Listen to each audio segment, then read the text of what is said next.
बुद्ध ने समय समय पर नगर नगर जाकर एक से एक समाज को अहित पहुंचाने वाली मान्यताओं और नियमों को खत्म किया और मनुष्य जाति को सही रास्ता दिखाया।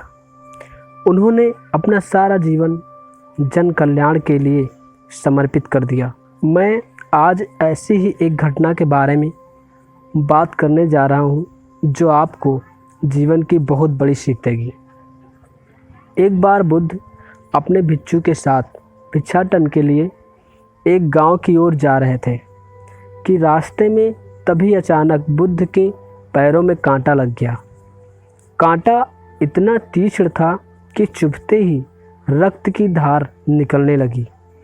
बुद्ध के भिक्षु ने रक्त को रोकने के लिए एक कपड़ा फाड़कर बुद्ध के पैर पर बांध दिया। इस घटना को कुछ लोग देख रहे थे जो कि बुद्ध से ईर्ष्या करते थे।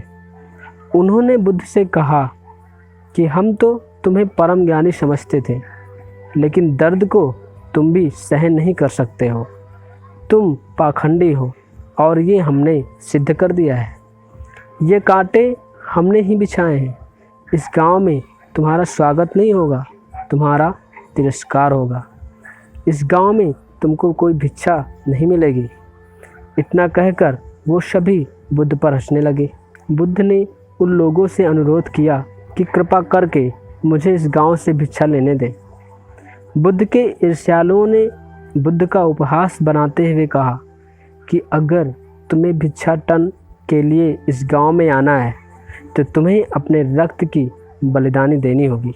तुमको इस कांटों के रास्ते से गुजरना होगा। बुद्ध ने उनकी चुनौती को स्वीकार कर लिया और कांटों के रास्ते पर चलने के लिए अपने कदम बढ़ाने लगे। बुद्ध मुस्कुराते हुए कांटों पर चल रहे थे। बुद्ध के साहस को देखकर गांव वाले चकित रह गए। कुछ लोगों की तो आंखें फटी की फटी ही रह गई। गांव वाले सोचने लगे कि बुद्ध भिक्षा के लिए दूसरे गांव भी जा सकते थे, तो फिर कांटों पर चलकर बुद्ध क्या साबित करना चाहते हैं। गांव वाले बुद्ध के संदेश को इतनी जल्दी नहीं समझ पाए। यहाँ पर बात भिक्षा की नहीं बल्कि जीवन को बदलने की थी, क्योंकि बुद्ध जो भी काम करते थे उसके पीछे कहीं ना कहीं लोगों की भलाई छिपी रहती थी। और इस बार भी बुद्ध के कार्य द्वारा मनुष्य जाति को एक नया संदेश मिलने वाला था। गांव वालों की भीड़ में एक सुमित नाम का युवक था जो बुद्ध पर हो रहे अत्याचार को देखकर द्रवित हो गया। उसका हृदय करुणा और दया से भर गया। सुमित दौड़ कर गया और बुद्ध के पैरों के सामने से कांटों को हटाने लगा। बुद्ध के ईर्ष्यालु सुमित को रोकने लगे और गांव से दाना पानी न देने की धमकी देने लगे। सुमित ने किसी की एक न सुनी और कांटों को हटाते हुए बोला, हे भगवान, आप इन मुट्ठी भर लोगों की वजह से अपने आप को कष्ट मत दीजिए। आप गांव में प्रवेश कीजिए। बहुत सारे लोग आपको भिक्षा देने के लिए आतुर हैं।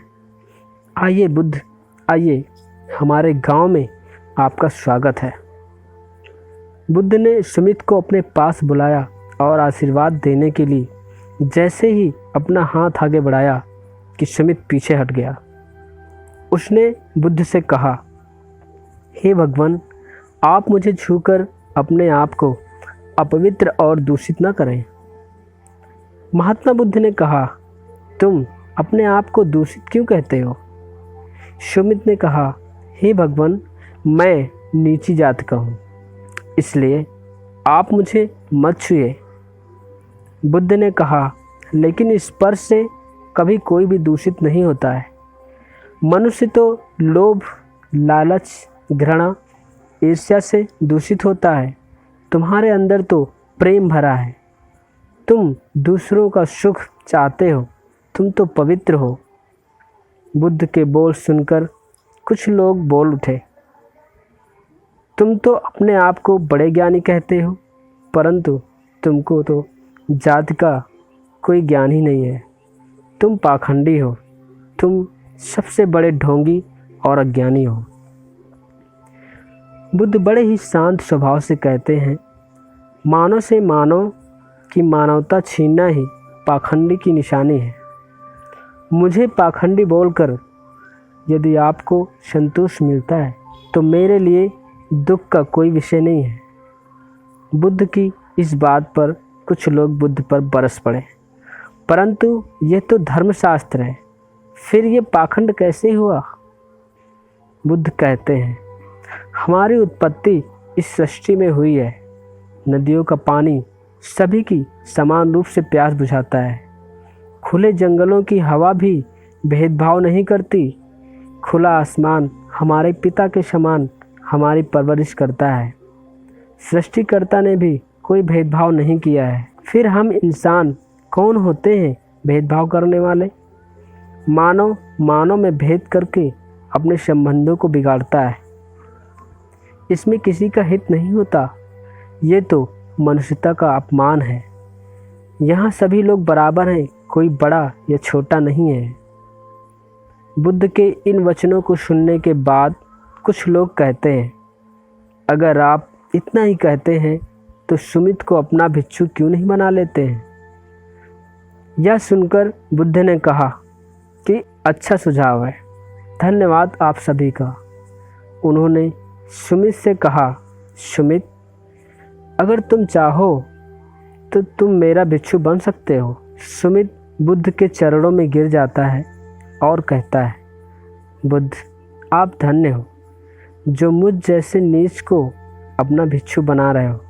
मैं जीवन भर आपकी सेवा करता रहूँगा बुद्ध, और आपके बताए मार्ग का ही अनुसरण करूँगा।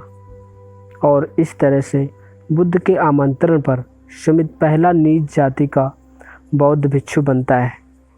ये देखकर बुद्ध से ईर्ष्या करने वाले बहुत शर्मिंदा होते हैं। इस पूरे विवरण में केवल सुमित का ही जीवन नहीं बदला, बल्कि बाकी शेष सभी लोगों का जीवन भी रूपांतरित हुआ जो उस समय बुद्ध के पास उपस्थित थे। इसीलिए तो बुद्ध कहते हैं, जब प्रकृति ने बिना भेदभाव के हम सभी को इतना सब कुछ प्रदान किया है तो हम आपस में कोई भेदभाव क्यों करते हैं? लेकिन ये स्वयं मनुष्य ही है जिसने मनुष्य को कभी धर्म के नाम पर बांट दिया तो कभी जाति के नाम पर, जबकि हम तो केवल एक इंसान के रूप में ही जन्म लेते हैं। समाज में तरह तरह के भेदभाव मनुष्य करता है, प्रकृति नहीं। इसलिए इस कहानी को सुनने के बाद आप भी बुद्ध की इस बात पर एक बार विचार अवश्य कीजिए। धन्यवाद।